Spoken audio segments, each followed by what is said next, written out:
Hey everyone, welcome to the Un+alike podcast. I am your host, Krachel. So excited that you are here. If you've been following us, we're so glad that you're here for another episode. And if this is your first time to the show, I just want to take a moment to say welcome. Very excited and pleased to introduce today's guests. We have Kerri Bunker and Kelli Wall.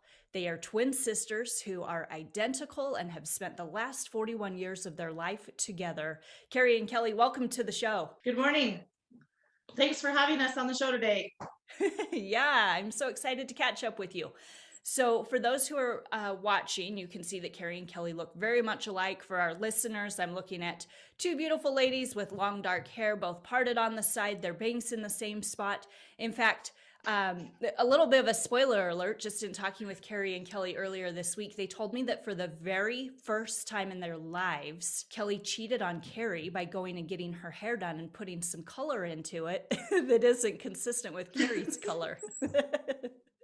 That is true. Kelli went and highlighted her hair without me. We've never done that before.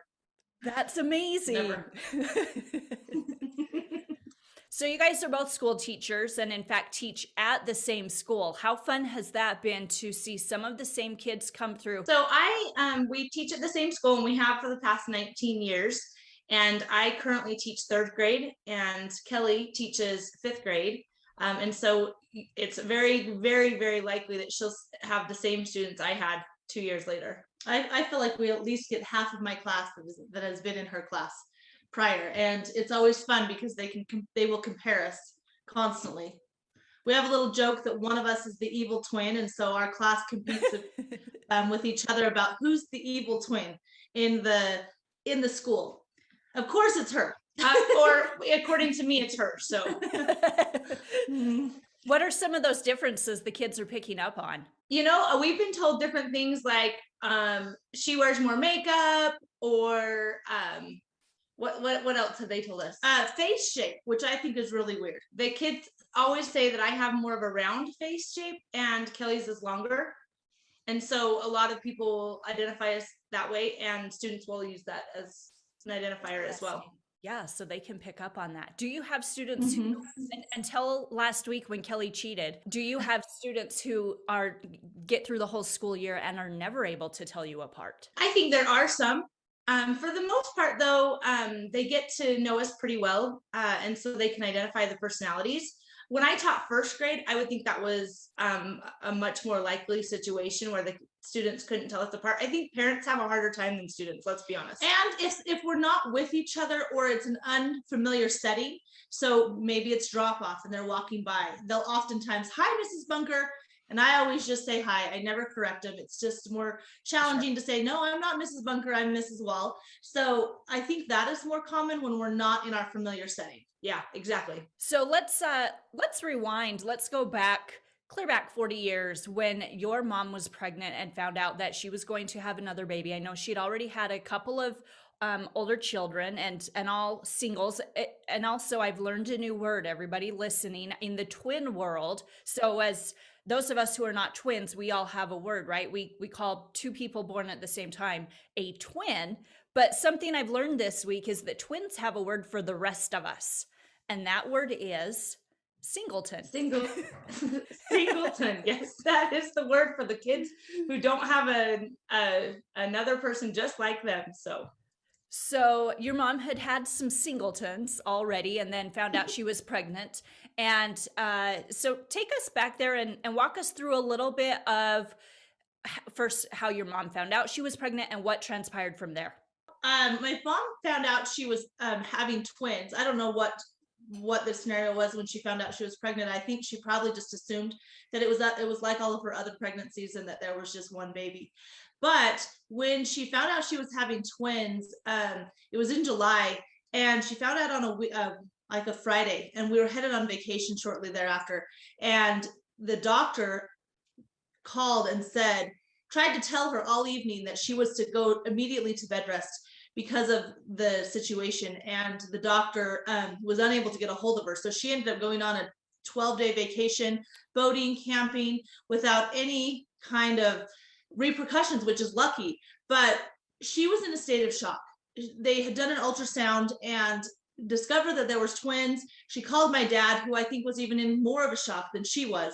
In fact, somewhat speechless, didn't know what to say, because they had not expected it at all. And it was quite late in the pregnancy, and we were only born a few months later. And twins are not a natural occurrence in our family, or haven't been in the past. So yeah, so it was the first time there were any twins, and I don't think she expected to finish off the family.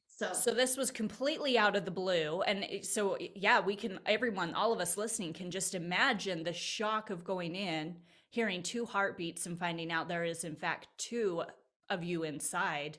Talk to us a little bit then about a complication your mom later learned about. Actually, the complication didn't come about until after we were born, but my mom went into labor early at about 33 weeks, and they tried to stop the labor and were unable to do so. And so they transferred her to a hospital that could hopefully accommodate the complications of an early delivery. And after they delivered us, my mom and dad didn't know if we were identical, but they sent the placenta at that time to be tested and to see if we were identical. And in testing that, and technology has obviously changed, so they don't have to wait to find out these things nowadays, but they found out that we shared everything in the womb. We shared the same placenta, we shared everything. And so that's called, and I don't know the full scientific name, or I won't be able to pronounce it, but we were considered mono twins, which if you find out early on in the pregnancy, it is extremely high risk. And oftentimes in that type of situation, twins, one twin won't make it, or will be severely compromised compared to another twin, because the one twin takes all the nutrients. And so she didn't find that out until after we were born. If she had, she would have been put on bed rest a lot earlier, and they would have monitored her much more closely than she received during the pregnancy.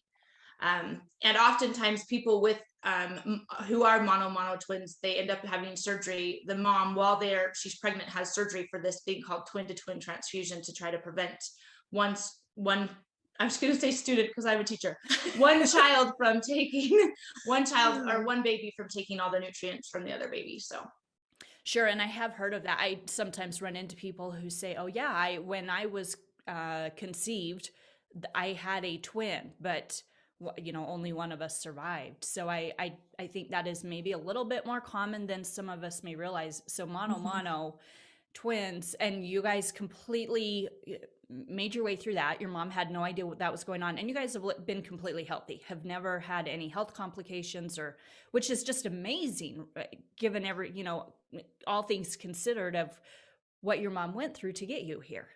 Exactly. And I still remember she's told us often that they didn't know what they were going to see when we were delivered, because we were early. And again, this is 41 years ago, and they didn't have the things that they have now to take care of babies. And she said they were ready and prepared to do life support or life-saving measures when we were born. And we came out, relatively speaking, fairly healthy. We spent some time in the hospital, as does any premature baby, but we were very healthy for the circumstances. Yeah, that's amazing. So who's the oldest twin? So I'm the oldest twin, oldest by 1 minute, which I always hold against her as being the older sister, the much older sister. And she'll introduce herself as, I'm the big sister. And I'm like, yeah, you are the big sister. You're just a mean old big sister. But then Kerri, the youngest, is always the most spoiled, right? Absolutely. She is way more spoiled than the rest of us. That's what she would like to think. You guys grew up similar surroundings, always went to the same school, had the same teachers. It probably did a lot of the common trick the teachers, trick the classmates. But let's fast forward, got into high school and started college. You did both end up going to the same university. And at that time, found out that you even had the same passion for a career, and that's what led you to school teaching, right? Absolutely. We had an older sister who went into education, and I think she was kind of our driving force to continue that route. But we have led such parallel lives our whole life. We've worked together in almost every job setting that we've had. When we were roommates together, we took, once we were able to choose, starting in high school, we never took, or very rarely took, a class not together. We tried our first year of college to go our own way, take our own classes, be our own person, and it didn't work out so well. So even after our first year or first semester of college, we started taking all of our classes together. We worked at different places on campus. And so I recall working at the bookstore at Utah State, and she oftentimes started work later than I did, and she would come up to the bookstore and meet me for us to, go to lunch or whatever. And she would be dressed exactly the same. And I hated it. And I loved because it. everyone's like, oh, so cute. There's twins. And it's cute when you're 10, but not when you're 20. And so that was probably one of my biggest like, oh my gosh, we've got to quit buying the same clothes. We still do it today. We still show up at work all the time in similar outfits or the same outfit, and we just laugh about it. Current coworker has called you the Twinningest twins of all twins. What does that mean? So it's my teaching partner, and she doesn't recognize, or she recognizes that we're so much alike. We go to lunch and we have to check to see what each other's ordering so we don't have order envy. We call each other, we talk to each other all the time at school and at home, and she thinks that we are the Twinningest twins of all, which means we are so much alike that we share everything. Well, and we always do nighttime bedtime calls to say goodnight, and we live next door, and I mean, we just do so many things together, or we always check in on each other or ask each other's opinion about everything. And I think that's where the Twinningest twin comment comes from. And then when we show up dressed in the same outfit, she just kind of shakes her head and says, see, Told you. exactly what I'm talking about. For those of us listening, this is the point where we get a little bit jealous that you guys truly have had a best friend in your life for 40 years. You guys know each other inside and out. And from what I can tell, it doesn't sound like you've really ever bickered or had, gone through, I'm sure you've had a couple little things where you get on each other's nerves for a minute, but it doesn't sound like you've really ever fought with each other. We've had our moments where we don't get along, and as children, we have scars to prove our fights, but we, for the most part, if we do fight, and it does happen on occasion, it's usually quickly resolved within an hour or two.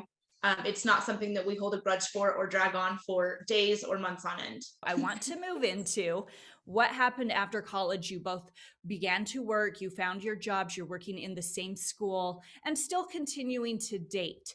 And so, Kelli, pick it up from there. Tell us what happened when you met a certain man named Dustin.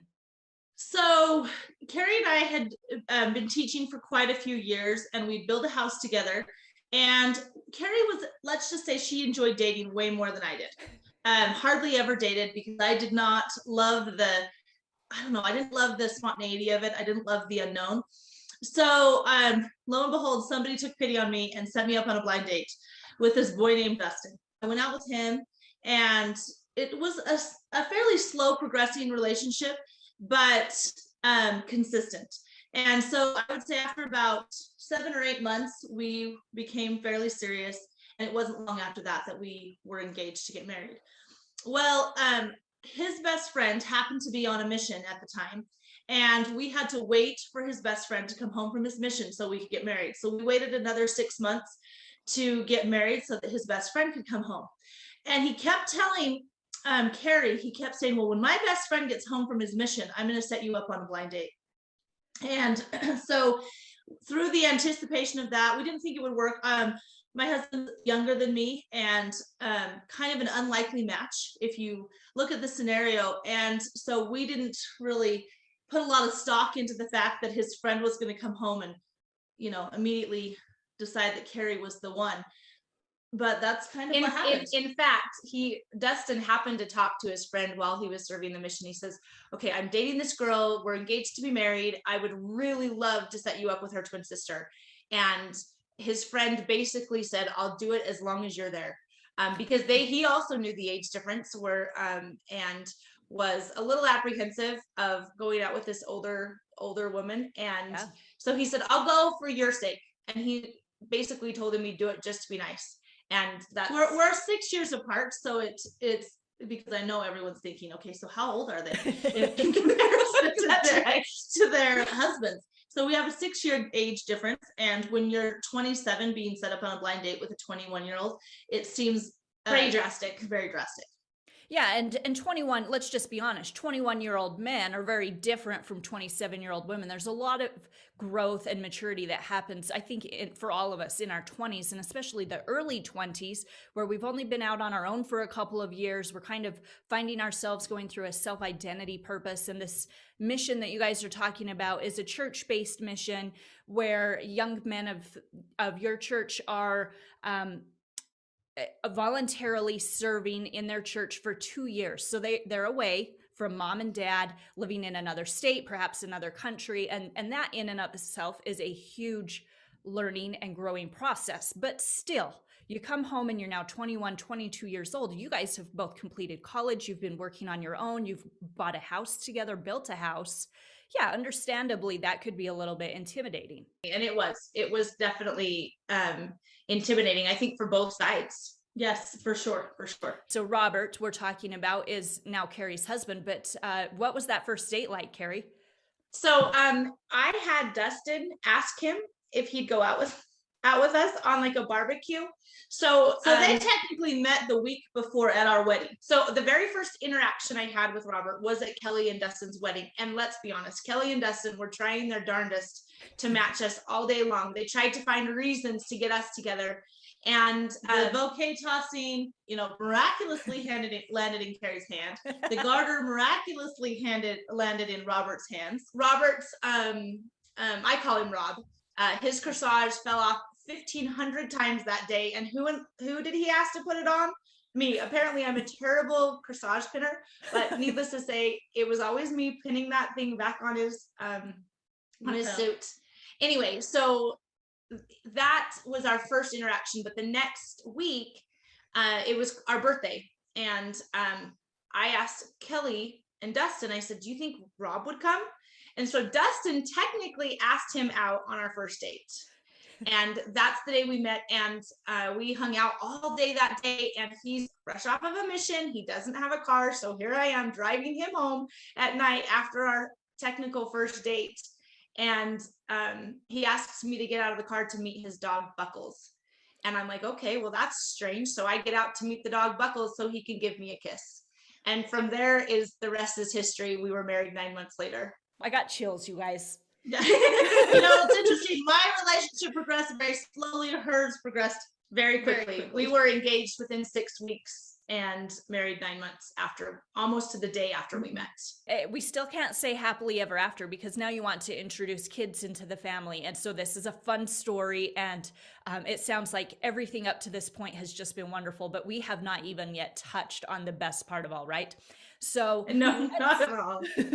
As you decided that you wanted to both start a family, what happened from there? Dustin and I were the first ones ready to decide that starting a family was important. It took us a while to get pregnant. In fact, it didn't happen easily. So we ended up spending some time with a fertility specialist and did our first round of in vitro I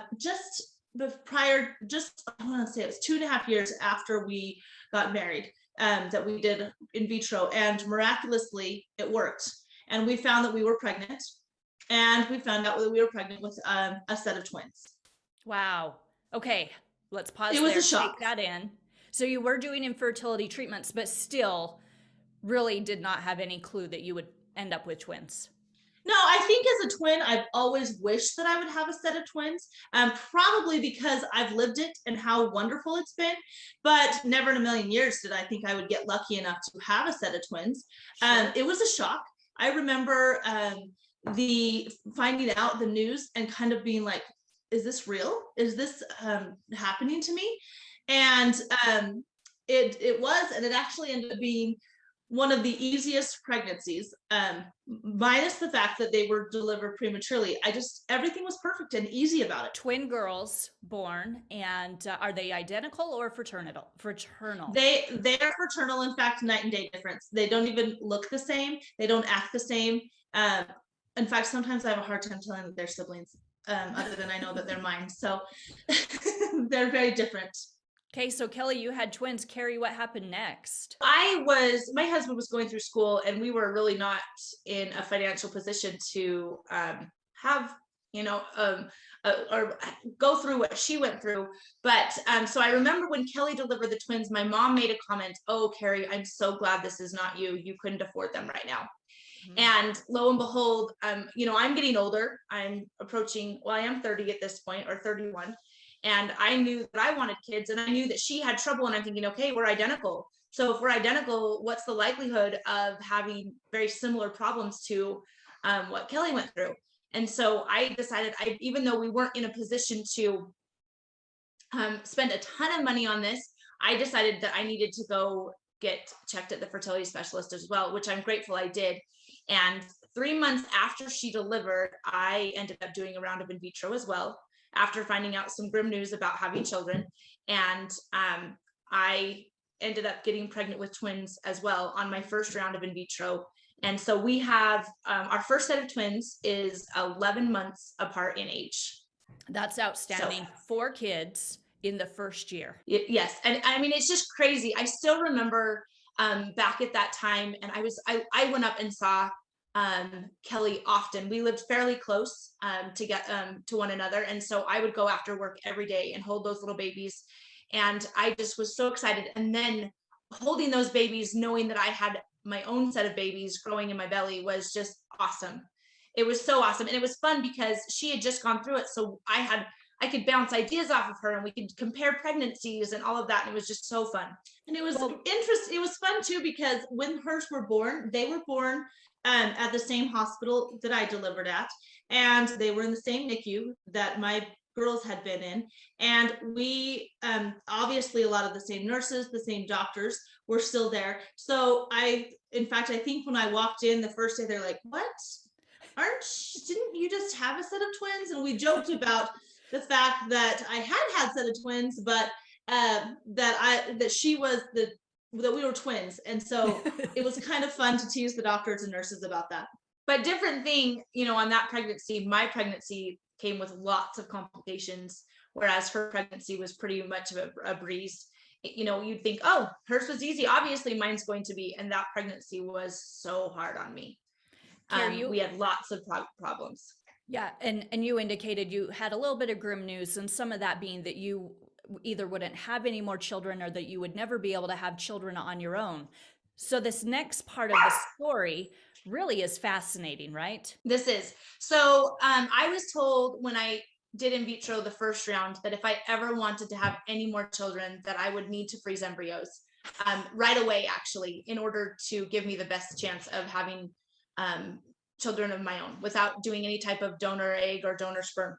And so when my babies were not even a year old yet, I headed back to the fertility specialist to start freezing embryos. Basically, you're going through an in vitro process without implantation. And so I was on lots of hormones, lots of shots, and I did 2 rounds of that, and we didn't get a lot of embryos out of those rounds, probably because of my situation. Anyway, the doctor said, I need you to take a month break, and let's do a 3rd round. But I think your body needs a break because you've been on so many hormones and things. So I took a month break, and I was getting ready to start my 3rd round. And I decided that I needed to take a pregnancy test, and I did. And lo and behold, it came back positive. And I was shocked because I was told you'll never get pregnant on your own. There's just no possible way. And lo and behold, I was pregnant, and my babies were so little. I was in many ways not prepared. I cried because I was like, oh my goodness, I'm going to have 3 babies now, not 2 babies. I'm going to have 3 babies. And it seemed a bit overwhelming at the moment. Of 2. Yeah. Yeah. Right. 3 and 2 years. So meanwhile, Kelli, so you did, and Kerri, you, healthy pregnancy, you were able to deliver a healthy baby girl. Oh, yeah. And that pregnancy actually was a breeze. It went smoothly, no problems, no complications. And amazing. As much as I was sad to find out I was pregnant at the time, because I wasn't quite ready, she has been the best baby in our life, or the best child. She's just easygoing and almost just like a gift from heaven. So as much as I was skeptical of the situation, I'm so grateful she came into our family. So at this That's point, where we really got to used to the name Singleton, because she's the singleton. That's the singleton that we had between the two of us. so she's the singleton. And yeah, so at this point, we're now 3 years into the baby story, but between the two of you, there's 5 babies in 3 years. And Kelli, you're starting to think that you might want to have another baby, right? Yeah, and I knew that my path wasn't as promising either, but it wasn't as grim as Kerri's. So we figured we would just have to go through fertility treatments again, and we did. And we went to do another round of in vitro, and we tried, and it did not work. Probably some of the most devastating news that I'd ever received. And luckily, we had made the decision prior to our attempt that time that we would give it 3 shots. And if it didn't work, then we would be done. Had I not made that decision prior to taking that step, I don't know if I would have tried again, because it was such an emotional roller coaster. The excitements, the highs, the lows, the devastation of finding out that it didn't work and you had just spent so much money, and the emotional toll. So we had to take a few months off due to some medical complications, but about 2 to 3 months later, we were able to try again. And so we went ahead and did another round of in vitro, and miraculously it worked. And the doctor's test levels, and the doctor told me that my levels were good, but not high enough to indicate that there would be twins. So he said, that you're very likely just having one baby. But my husband kept having this like gut instinct that there were 2. And I said, no, the doctor said there's just 1. And so after you have to wait a few weeks. So we waited a few weeks to go in for an ultrasound. And the doctor made a comment about there being 1 or 2, because he'd been the doctor for our previous set of twins. And my husband says, I think there's 2. And he says, do you think your intuition is better than my knowledge, my medical knowledge? And my husband's like, well, I guess not. He was a little bit unsure, apprehensive. And so I said, I think there's just 1, because you said there was just 1. And he's doing the ultrasound, and he stops and he becomes silent. And he's like, well, I'd like to say your intuition is correct. You are having twins again. Oh my gosh. And the shock again. I think I was more shocked the second time, because I really worked up in my brain that there was just 1 baby. 2 pregnancies, and both are going to be twins. Yes. And it ended up being, oh my goodness, it ended up being such an amazing thrill, and set of scared emotions all mixed in one. Well, because right as you're getting ready to announce to the family that you've learned this news and found out maybe what the sex of the baby is, Kerri, you were starting to have some things happening to you that made you begin to wonder if something might be happening. Tell us a little bit about what's going on at your house while Kelli's learning this exciting news. So it's kind of funny that when she found out she was pregnant and she had done in vitro and the previous round had not worked, we were like, okay, Kelli, you're not doing anything extra. And we were getting ready to go on a vacation. And so I was loading totes. We were going on a camping trip, boating and camping. And so we came and basically packed Kelli for this trip so she didn't have to do any extra work, because we were so worried she'd lose this baby, I guess, because at the time we thought it was just 1. Yeah. And so I worked my tail end off getting her ready for this trip. And while we were there, I did all the heavy lifting and everything. Well, the day we came home from the trip was the day she went in for her ultrasound and found out it was twins. So we were so grateful that she had taken it easy, because there were 2 babies. And she called everybody after she'd had the ultrasound to let us know that it was twins. And I don't even know exactly what possessed me, but I thought, you know what, maybe I should take a pregnancy test.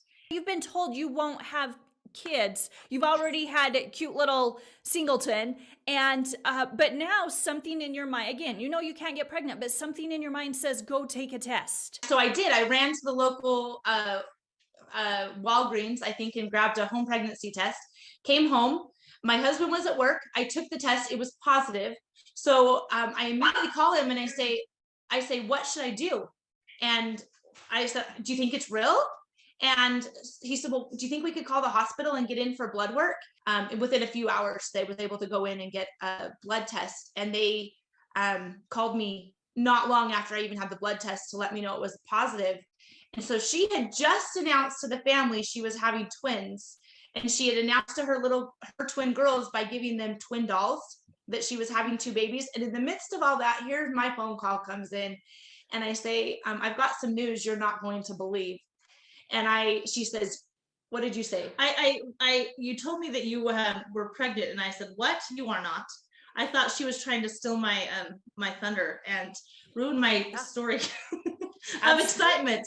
Absolutely. And my mom on that moment said, well, we know for sure then that Kerri for sure won't be having twins because she got pregnant on her own and didn't do fertility. Yeah. And so so we know that you'll each have 4 kids. That was kind of the end all in that conversation. Was, well, Kelly's gonna have 4 kids and now you're gonna have a 4th. And because I had been told I really wouldn't ever be able to get pregnant on my own, and the only reason it had worked with Sadie, my singleton, was because I had been going through hormone treatments at the time. That was the doctor's only explanation, is obviously the only reason it worked is you had balanced hormones because of the medications you were on. So I called my fertility specialist, which happens to be Kelly's fertility specialist. So he knows she's having twins. I call him and I say, is there any way you'd be willing to just check me, make sure everything's okay, make sure I'm not high risk at losing this baby? And he said, yeah, I'd be happy to do an ultrasound for you. So I went in at what I thought would be about 6 weeks, and he did an ultrasound, and he's checking everything out. And he says, oh, everything's looking good. And just like with Kelli, he just got silent. And my husband's there with me. And I'm like, and I could see something extra on the screen, but it didn't even faze me as to what that was, which you think it would have, because I've been through many ultrasounds on my first twin pregnancy. And he says, you're not going to believe this, but there's 2 babies in there. But he said, I don't think they're identical because they look to be sharing, they look to have everything separate, meaning they didn't have the same placenta, they didn't share the same sac, anything like that. And I was stunned. I think my husband and I just went into this state of shock, like, are you kidding me? And I'm doing the math in my head, and I'm like, okay, I have 2 3-year-olds at the time. I have 1 1-year-old, and I am now pregnant with twins again. So we went to lunch and we went to Red Robin, and I don't think we ate a bite. I literally remember exactly the booth we were sitting in, staring at each other, thinking, oh my word, what are we about to go through? And I'm sitting there at home waiting to hear from her. And you think with big news like that, your twin sister would be one of the first people she calls? No. So I hear this via text through a nephew and another niece. And I am like, oh, it's a lie. Again, I didn't believe her. I didn't believe her when she was pregnant. I didn't believe her when I found out she was having twins. I said, there's no way. And so, and then I was still, somewhat offended because she had not contacted me. But let me just clarify how this all happened, because I called my mom. So Kelli, yes, she's high up on my list of calls, and I should have called her second, and I was going to, but I called my mom because she's my mom, right? Yes. And my mom had a nephew living with him at the time, and his wife happened to be there when the news came. So that's how the text got out to the whole family that I was having twins before I had a chance to call Kelli, because my nephew's wife happened to spread the news very quickly. Very quickly. News like that does spread very, very, very. And in very, the meantime, Kerri's still sitting in Red Robin and hasn't had a bite of her burger, and she can't even get the words out of her mouth. That's right. And Kelli already knows what's going on. Exactly. And I'm in shock, and I quit doing anything too, because once you find out news like that, you're no longer productive. You can't do anything of any value for at least a day or 2. At this point, you guys are both within your pregnancies, only a couple weeks apart. Right. Absolutely. We were due almost to the day 2 weeks apart. So yeah, I think it was 15 days. The babies are born. Kelli, you deliver first. Yeah, so this pregnancy was much more complicated for me. I ended up going into preterm labor at 27 weeks. We were able to hold off, and the babies were born at 31 weeks. Really a challenge for me in regards to the whole delivery and whatnot. And my pregnancy was a lot easier I feel like we flipped roles completely from our first pregnancy. But I still went into labor and delivered at 34 weeks. Our babies were born 1 month apart. Mine, due to their prematurity, were still in the NICU at the time that hers delivered. We delivered at the same hospital, and we were lucky enough to share a wing of the NICU together. You had so many babies, you filled the entire wing. We did, and it was so fun because you walked in and there was at the time the babies weren't together, so here was a baby, and then right across the little walkway was 2 more babies. It was just almost surreal. You're thinking this can't possibly be real as you're looking, and all of these babies were like, these are all ours. Yeah. And because that happened, I mean, everybody knew us at the hospital. In fact, when I was in labor, my water broke at home, and I went to the hospital and I delivered within 3 hours. But Kelli had gone down earlier that day, and she was in the midst of giving her babies a bath when a nurse came in and said, "I'm not supposed to tell you this, but she's at a 6." And so and I knew what that meant. 6 in our family is a 10. So I'm like, I got to get out of here. We've got to get down the hall. And I barely made it to her room as they're wheeling her out of the delivery, out of just the regular room into the operating room. For precaution, they always deliver twins in the operating room, regardless if they're a vaginal birth or a C-section, because they wanted to be prepared if they needed to do an emergency C-section. So she walks in right as I'm going out, and she's giving me all sorts of kudos. "You've got this, Kerri, you've got this." And if she had come 5 minutes later, she would have completely missed me. And I went and delivered those babies right away. And anyway, so it was just fun because she was there. But the funny thing is the babies, before she even got to see them, they wheeled them down the hall in an incubator, and we're all standing in the hall, and they stopped and let us take a peek. And I knew immediately that they didn't look different.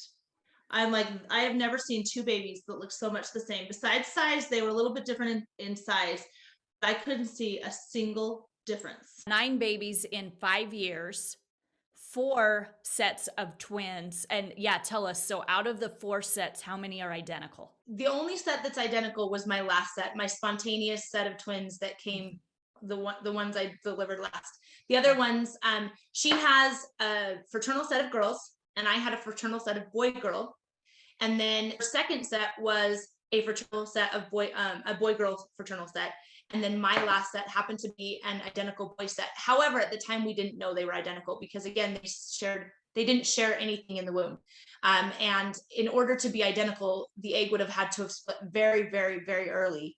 And but because they look so much alike, and when they were about 3 months old, I did a DNA test, and it came back that they were 99.9% identical. Amazing. And the odds of this happening, twins who go on and have a second set of twins and have them a month apart, fairly slim odds. In fact, you guys told me a really fun fact that someone had shared with you. The odds of this happening are so rare that you would be more likely to be struck by lightning than to be born a twin and go on to have twins and have twins again a month apart, correct? Exactly right. In fact, even with fertility, so I know a lot of people think, oh, they did fertility, obviously you're going to have twins.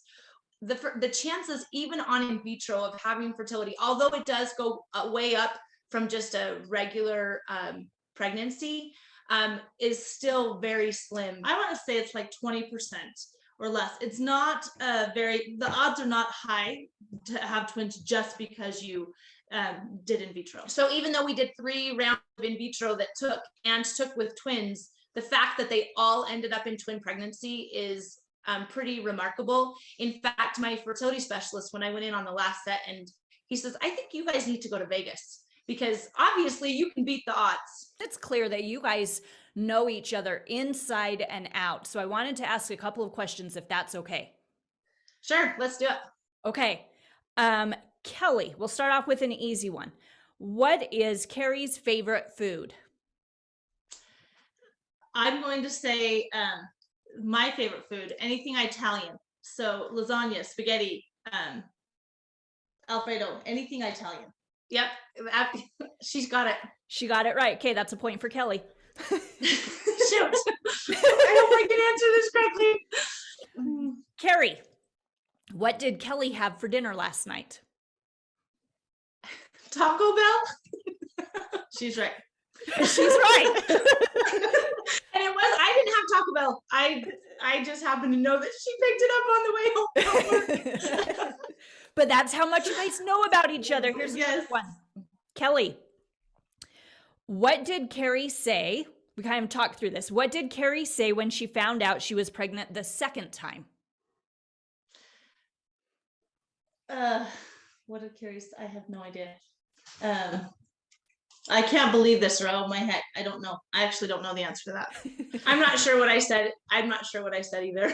Probably oh my heck. Yeah. I like, honestly, I know it was a state of shock, but to be honest, I don't know what she said. You've got to be kidding me, probably. Kerri, what did you say? We'll just ask you, what did you say? Because Kelli did get engaged first. What did you say when Kelli got engaged? You know, I was really happy for her, but I'll be honest, you know, I had been dating and working my tail end off fighting Mr. Right, which obviously hadn't happened yet. And I was a little jealous. I was like, well, that was easy for her. She sits home. Someone sets her up. She now has a future husband in mind, and I'm still looking. And I was just a little jealous.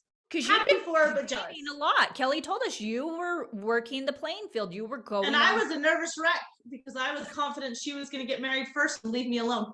She was. In fact, one of the dates I went on, and when I called to tell her that I'd kissed, or actually I lived with her, so I told her that I'd kissed him. She said, "You're going to marry this guy." I said, no, I'm not going to marry this guy. But she was convinced that I was going to get married, which obviously didn't happen because I met my husband through her. So, Kelli, what happens when Kerri gets upset? Kerri is, bless her heart, she's one of those gals that can't let something go. And so she will repeat herself and what she's angry about 1,400 times just to make sure you heard what she's angry about. And I usually cry in the midst of it all. So yes. So Kerri, what annoys you the most about Kelli? That when we're fighting, she just turns off and tries to ignore you or give you the cold shoulder. I can't stand it. I want to hash it out, and she just wants to just ignore you and not talk to you. She'll like not answer my calls, or that's probably the most annoying thing about her is the fact that she ignores me. So we definitely handle our anger just a little bit differently. We do. We always tease that when the egg split, it didn't split exactly evenly. So there are certain traits that she got that I didn't get, and vice versa. For example, when it comes to things like schooling, I always loved math more than her, and she liked English. So when the egg split, it didn't split equally. And somebody got a little bit more of something than the other. She's definitely more creative than me. Who have you guys, so you've probably traded places more than once in your life, but what's the best story? I think I know it. Tell us about what happened with a little trip back to Washington, D.C. for a presentation. Okay, so this was before we were married. Kelli was a consultant for the Knowledge Foundation. Oh, actually, were you a consultant at that time? Yes, I was. So she was a consultant, but she was doing a presentation at a national conference, and she hadn't been feeling very well the days leading up to the trip. And I was supposed to present the following week at this conference, and I'm like, I can't make it, and I didn't. I ended up having to spend the weekend. It was a holiday weekend, and I spent the weekend at home, then surgery the first of the next week. And anyway, so we end up going to this conference, and obviously Kelli's supposed to be presenting at this conference, and so lo and behold, I just stepped right in as her lookalike and presented for her at the national conference. And I don't think we even told them, the foundation that we were presenting for.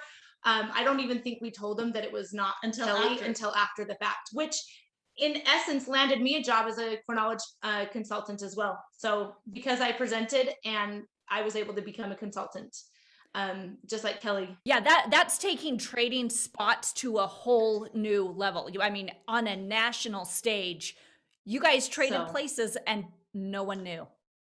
No one knew. And you know, that's the cool thing about being a twin, is that those kinds of things can happen. And to us, it's just normal, you know, and we recognize that it's normal. But like, for example, when we had our last set of twins, a lady we worked with, she contacted KSL News about our story, because here's twins having 2 sets of twins, and oh my goodness, we've never heard of such a thing. And we're like, well, okay, whatever. So KSL contacts us, they do a story on us, and then within what, 2 days, it was, I don't even know if it was 2 days, 24 hours after that, Associated Press had it, and before we knew it, it was everywhere. Around the world. We had CBS News from New York calling. We did an episode on Inside Edition. We did a huge magazine article in Germany, Australia. It just, because I don't think there's a lot of situations like this where, you have a set of twins having 2 sets of twins each. In fact, I don't know of any, and I'm not sure most people can say that they know anybody that has the same scenario. So, well, and of my parents' grandkids, half of them are twins. I mean, that's about half are twins. That's pretty darn unique. So it's crazy to even think about it. But at the same time, that's the life we live. So it doesn't seem as unique to us as it does to everyone else.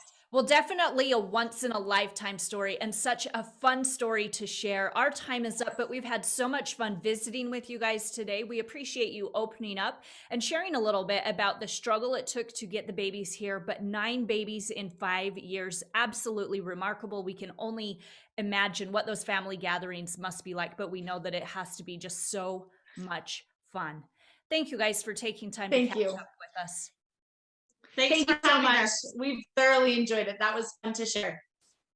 Wow. What a great interview, right? The Twinningest twins of all twins. Such an amazing and an incredible story. Just to think that people all across the world have covered their story. News outlets have been fascinated in learning more about Kerri and Kelli and the exciting adventures of their life, and these 9 of them in just 5 years. We are so glad that you joined us today and took some time to catch up with us. We appreciate having your support and being here and learning a little bit more about these wonderful stories that we have to share and to tell and to pass along to you.